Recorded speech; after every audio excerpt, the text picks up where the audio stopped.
The Art of War by Sun Tzu. Sun Tzu was a legendary Chinese military strategist and philosopher whose timeless wisdom has transcended its martial origins. His seminal work, The Art of War, is not merely a treatise on combat, but a profound guide to strategy, competition, and human conflict. Its principles have been successfully applied for centuries in warfare, business, law, and personal development. This book teaches you how to achieve victory through superior planning, psychological insight, and adaptability, emphasizing that the ultimate skill lies in subduing the enemy without fighting. By mastering the alignment of circumstances and understanding the dynamics of any challenge, you can navigate conflicts with unparalleled effectiveness and secure your objectives with minimal cost. 1. Laying plans. Victory is first constructed in the mind, long before any army moves. This initial planning is the most critical phase of all. You must assess the situation through 5 fundamental, constant factors. First is the moral law, which ensures the people are in complete accord with their ruler. Second is heaven, representing the cycles of time, season, and climate. Third is earth, encompassing the distances, terrain, and strategic ground. Fourth is the commander, who must embody the virtues of wisdom, sincerity, benevolence, courage, and strictness. Fifth is method and discipline, the structure and logistics of your organization. To forecast your success, you must answer 7 crucial questions of comparison between yourself and your opponent. Which side is aligned with the moral law? Which commander has greater ability? Who holds the advantages of heaven and earth? Whose discipline is more enforced? Whose army is stronger? Whose officers are better trained? Whose system of rewards and punishments is clearer? The commander serves as the nation's guardian. Your competence directly determines the state's strength or weakness. All these calculations, as solemn as rites in a temple, must be thoroughly made. He who makes them thoroughly will win. He who does not will fail. See which side these calculations favor, and you will know the outcome. 2. Waging war. When you engage in war, you must understand it is a devastating economic burden. A prolonged campaign will exhaust your treasury, dull your weapons, and depress the spirit of your people. Therefore, your supreme object must be swift and decisive victory, not drawn-out operations. To sustain your campaign and conserve your own resources, you must learn to feed your army on the enemy. Capture his supplies, for 1 cartload of his provisions is worth 20 of your own, saving you the immense cost of long supply lines. Furthermore, to keep your troops motivated and their morale high in the face of danger, you must reward them handsomely with a share of the spoils taken from the enemy. A wise commander acts as a careful steward of the state's strength, never forgetting that the welfare of the people and the security of the nation are the ultimate stakes. Victory in battle is not enough. It must be achieved with speed and economic prudence to be truly profitable. 3. Attack by stratagem. The highest form of generalship is to break the enemy's resistance without any battle being fought. This is the supreme excellence of warfare. Your skill reaches its acme not when you destroy cities in long sieges, but when you thwart the enemy's plans, dissolve his alliances, and compel his surrender through sheer strategic superiority, leaving his infrastructure intact for your use. Victory is governed by 5 essential conditions. You will win if you know when to fight and, crucially, when not to. If you know how to deploy both large and small forces effectively. If your army is united in spirit. If you are prepared and take the enemy unprepared. And if your sovereign does not micromanage your campaigns. All of this rests upon the fundamental rule. If you know the enemy and know yourself, you need not fear the result of 100 battles. Without this deep knowledge, you are navigating in the dark, destined to fail. 4. Tactical dispositions. The essence of tactical positioning lies in ensuring victory before the conflict even begins. The victorious warrior wins first in his calculations and preparations, and only then goes to war. The defeated warrior rushes to battle first, and only then seeks victory. Your first task is to establish yourself in an infallible position where you cannot be defeated. From this secure foundation, you wait for the right moment to attack the enemy when he is vulnerable. The victory of the truly skillful strategist is often unseen. It gains him neither reputation for wisdom nor credit for courage, because he only fights battles that are already won against an enemy already doomed by circumstance. Like a master builder who uses precise measurements to ensure a structure's integrity, you must build your victory through careful calculation and the accumulation of advantages. Your force, when perfectly positioned, carries the crushing weight of a rounded boulder set loose from the top of a mountain, an unstoppable force born from superior positioning, not mere effort. 5. Energy. The control of military energy, or SHUR, is the art of directing massive force with precision and surprise.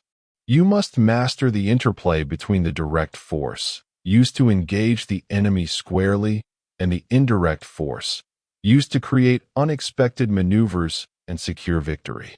These two forces are interdependent and endlessly generative. Their combinations are infinite.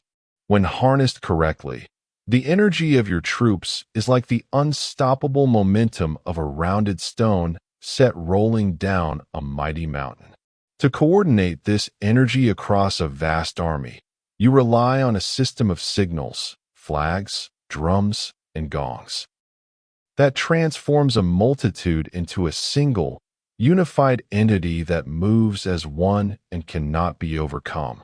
Finally, when the moment to strike arrives, your attack must not be a shove, but the sharp, sudden, and decisive release of a crossbow trigger, delivering maximum force with pinpoint accuracy to shatter the enemy's formation and will. 6. Weak points and strong. The essence of strategy lies not in confronting strength with strength, but in perceiving and striking at the enemy's vulnerabilities. Your primary method is to appear where you are not expected, marching swiftly to points the enemy must desperately defend, thereby dictating the terms of engagement and forcing him into disadvantageous positions. To achieve this, you must first make your own position invulnerable, forcing the enemy to disperse his strength in guessing your intentions.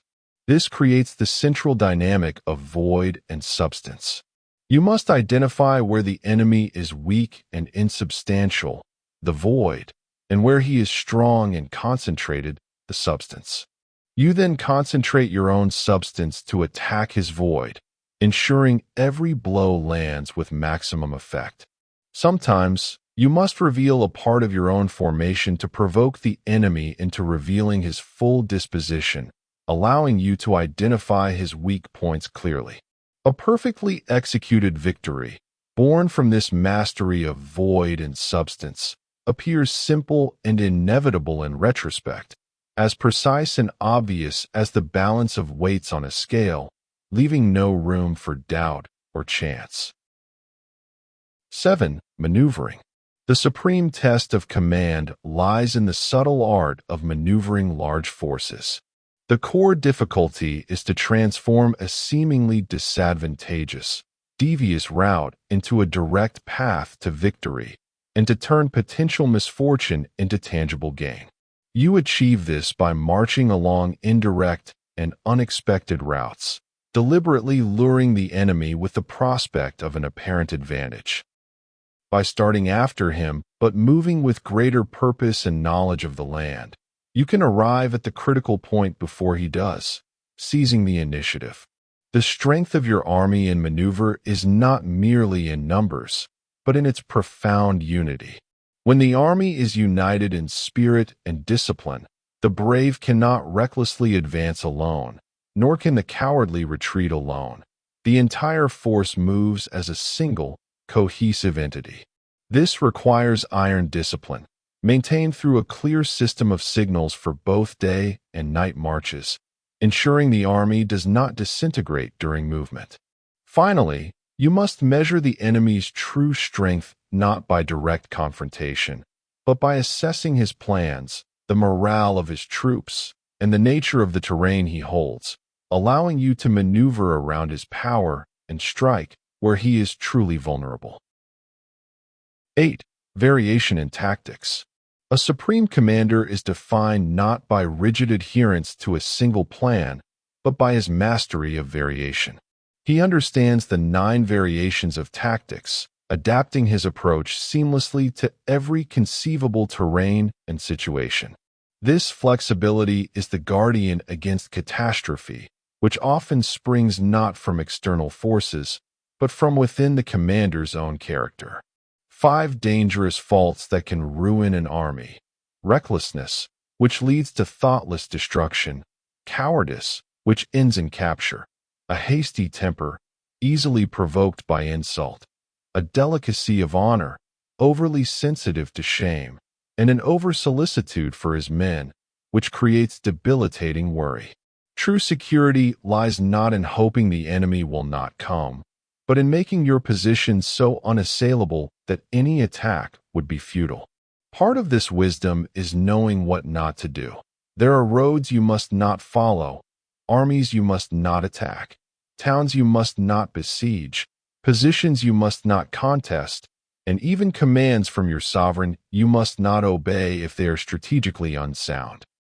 The general who internalizes these principles of variation and avoidance, who tempers his character and knows when to hold back, holds the 5 keys to victory in his hand. 9. The army on the march. The movement and encampment of your army require meticulous attention to terrain and environmental signs. Always choose to camp on high, sunny ground with ample access to water and grass, positioning your army for health and vitality while avoiding low, damp places where sickness breeds. Your awareness must extend beyond your own lines. Learn to read the natural world as an intelligence report. Observe rising dust in columns, which signals approaching chariots, or in low clouds, which indicates infantry. Listen for distant sounds and watch the behavior of birds and animals, for they will reveal hidden movements and ambushes. To truly gauge the enemy's condition, employ 4 methods of tactical spying. Create a clamorous display to see if he responds with discipline. Provoke him to assess his temper. Trouble him to evaluate his resilience. And feign weakness to measure his arrogance. Adhere strictly to the strategic prohibitions. Do not advance against an enemy holding the high ground. Do not oppose an enemy with a river at his back. Do not pursue an enemy feigning retreat. Do not attack elite troops full of vigor. Do not swallow bait offered by the enemy. And do not obstruct an army that is returning home. Furthermore, observe the enemy's camp for psychological clues. If his soldiers murmur together in low tones, their discipline is lax. If they rely on frequent offerings and divine omens for decisions, they have lost confidence in their own strength and are desperate. Your success on the march depends on this synthesis of environmental wisdom, tactical probing, and psychological insight. 10. Terrain. The configuration of the land is a commander's greatest ally or most formidable enemy. You must master 6 distinct types of terrain. On accessible ground, be swift to occupy key positions. On entangling ground, do not linger, for while entry is easy, escape becomes treacherous. On temporizing ground, avoid initiating attack and instead lure the enemy out.